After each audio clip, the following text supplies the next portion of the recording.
타르트 만들다 보면 한 번쯤 고민하지 않나요? 사블레로 해야 할까? 슈크레로 해야 할까? 둘 다 자주 쓰는 반죽인데 이름도 비슷하고 도대체 뭐가 다른지 모르겠습니다. 오늘 영상에서는 파트 사블레와 파트 슈크레의 차이를 정리하고 만드는 과정부터 식감까지 모두 비교해 드릴게요. 타르트에 가나슈 크림을 채운 뒤 하루 숙성했을 때 두 반죽의 식감이 어떻게 달라지는지도 확인해 보겠습니다. 오늘도 꼭 필요한 팁을 가득 담았으니 영상 끝까지 놓치지 마세요.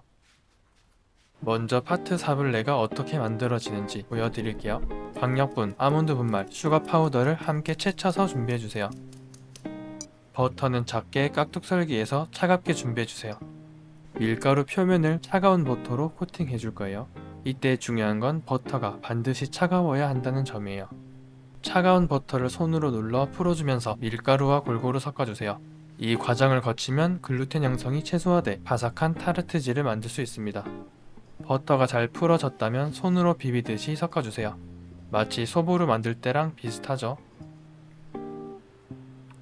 버터로 잘 코팅되면 모래 같은 입자로 변하면서 색감도 버터의 은은한 노란빛을 띠게 됩니다. 마치 고운 모래 알갱이 같은 질감이죠? 달걀을 넣고 손으로 휘휘 저어가며 가볍게 섞어주시면 됩니다.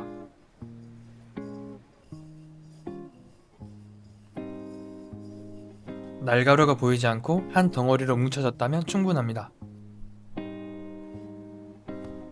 작업대 위에서 프라제 작업을 해주세요.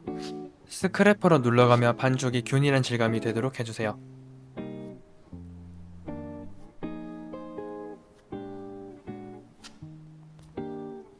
사블레 반죽을 넓게 펼쳐줄게요. 반죽이 마르지 않도록 랩으로 잘 감싸줄게요.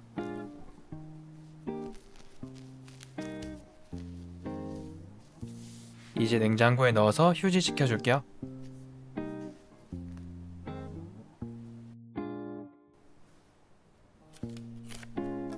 베이킹 비닐을 사용하면 타르트 반죽 밀기가 훨씬 편합니다. 반죽을 돌려가며 일정한 두께로 밀어주세요. 2에서 3mm가 되도록 밀어주세요.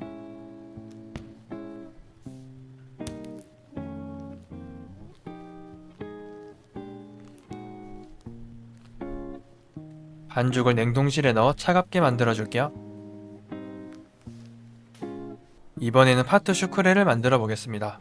사블레와는 다르게 실온에서 말랑해진 버터를 준비해주세요. 말랑한 버터에 슈가 파우더를 넣고 함께 부드럽게 풀어주세요.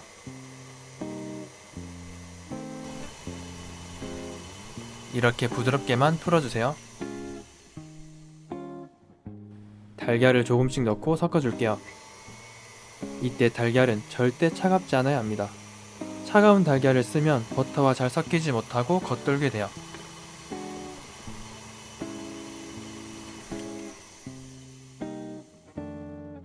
달걀이 잘 흡수되면 다음 달걀을 조금씩 나눠 섞어주세요. 달걀이 매끄럽게 잘 섞였습니다. 채쳐둔 가루 재료를 넣고 섞어주세요. 날 가루가 보이지 않으면 여기서 멈춰주시면 됩니다. 사블레와 마찬가지로 반죽을 넓게 펼쳐줄게요.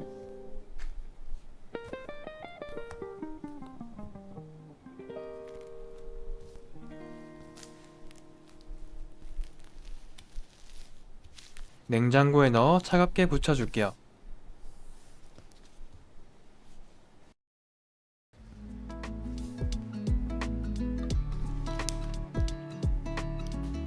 사블레와 동일한 조건에서 비교하기 위해 같은 두께로 밀겠습니다.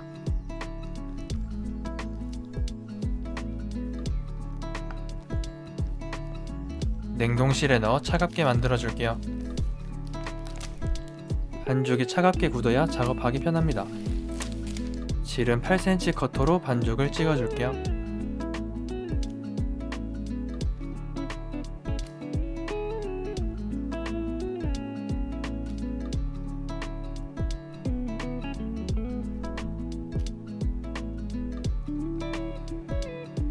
지난번 에그타르트 만들 때 브리오슈 몰드를 썼더니 많은 분들이 좋아해 주셨어요. 그래서 오늘도 브리오슈 몰드를 사용하겠습니다. 잘라둔 반죽을 몰드에 올린 뒤 모양을 잡아주세요. 몰드 위에 반죽을 가볍게 얹는다는 느낌입니다. 다시 한번 보여드릴게요.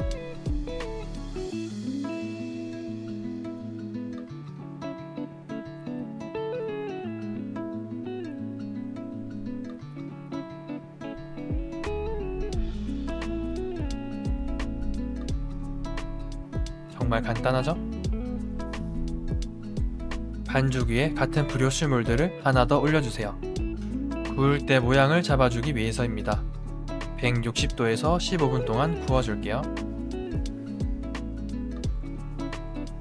노릇하게 잘 구워졌습니다.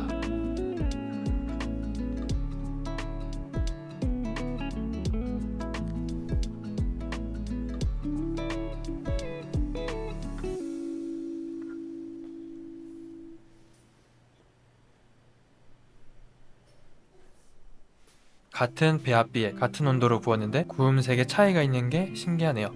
사블레는 반죽 구조가 약해서 몰드에서 뺄 때 부서지지 않을까 조마조마했어요. 확실히 사블레는 잘 부서지는 만큼 입에 넣었을 때 바삭하게 바스라지는 식감이 매력적이에요. 슈크레는 비교적 단단해서 모양이 더 예쁘게 구워졌어요. 슈크레는 단면에 기공이 적고 밀도 있는 모습을 확인할 수 있어요.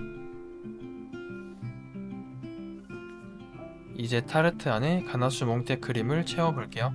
크림 레시피는 이전에 올린 가나슈 몽떼와 생크림 비교 영상을 참고해주세요. 크림을 가득 채운 당일에는 둘 다 바삭한 식감이에요. 그래서 냉장고에 하룻밤 넣어두고 다음날 식감이 어떻게 달라지는지 확인해볼게요. 이제 냉장고에 하룻밤 넣어두겠습니다. 슈크레 안에도 가나슈 몽떼를 듬뿍 채워줄게요.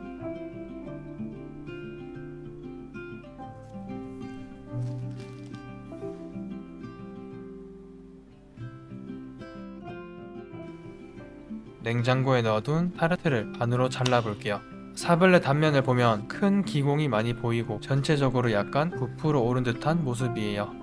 이번에는 슈크레를 반으로 잘라보겠습니다.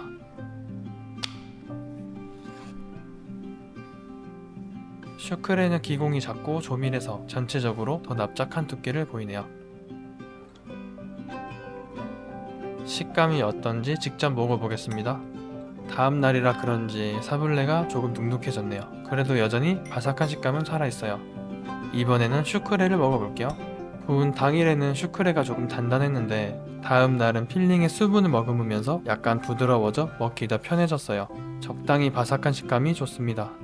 오늘은 사블레와 슈크레의 차이를 간단히 살펴봤습니다. 영상에서는 다 담지 못한 디테일한 과정과 비교는 파티쉐 클래스 3강 샌드 쿠키 강의에서 더 자세히 정리해뒀어요. 필요하신 분들은 참고하시길 바랍니다. 제가 혼자 제과를 배울 때는 시행착오도 많고 꽤나 힘들었는데 다른 분들이 더 편하게 배우실 수 있도록 파티쉐 클래스에서 제과의 기본기를 탄탄하게 쌓을 수 있게 준비하고 있습니다. 처음 계획했던 커리큘럼도 차근차근 채워가고 있고 곧 완성된 모습으로 보여드리겠습니다. 그럼 저는 다음에도 유익한 컨텐츠로 찾아뵙겠습니다. 감사합니다. 지금까지 푸이마였습니다.